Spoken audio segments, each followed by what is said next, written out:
glory of God, Jesus, and the gates. The Bible shows a pattern, how God's glory leaves Jerusalem in Ezekiel and how it returns in Jesus. This is not accidental, it's deliberate, prophetic, and powerful. God's glory departs. Ezekiel 10 to 11. Because of Israel's sin, the Shekinah glory of God leaves the temple. Ezekiel records this departure step by step, slowly and deliberately. 1. From the Holy of Holies to the threshold of the temple. Ezekiel 10:4.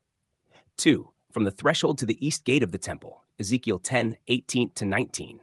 3. From the east gate to the Mount of Olives, east of Jerusalem. Ezekiel 11:23. God's glory does not vanish suddenly. It withdraws, signaling judgment and exile, but also leaving the door open for a future return. The gates and the coming king, Psalms. Psalm 24 looks forward to that return. Open quote, "Lift up your heads, O you gates, that the King of glory may come in." Psalm 24, verse 7 to 10. Close quote. The gates are not just architecture. They symbolize the moment when God himself returns to dwell with his people. Jesus is the glory returned. The New Testament identifies Jesus as God's glory in human form.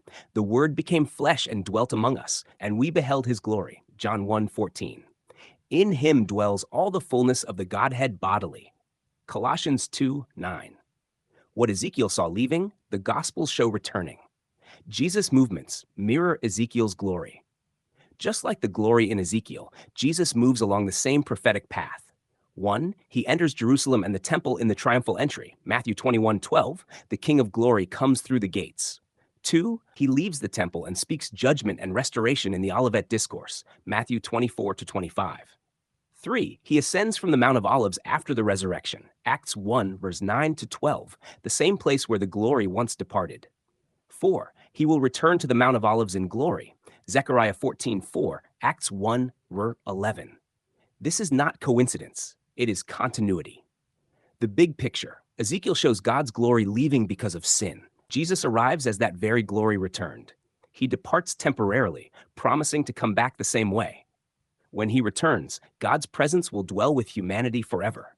Revelation 21, verse 3. Bottom line, Jesus doesn't just teach about God's glory. He is the glory of God, walking the same path, entering the same gates, and standing on the same mountain. What left in Ezekiel returns in Christ and will return again in power. That's biblical theology at its finest.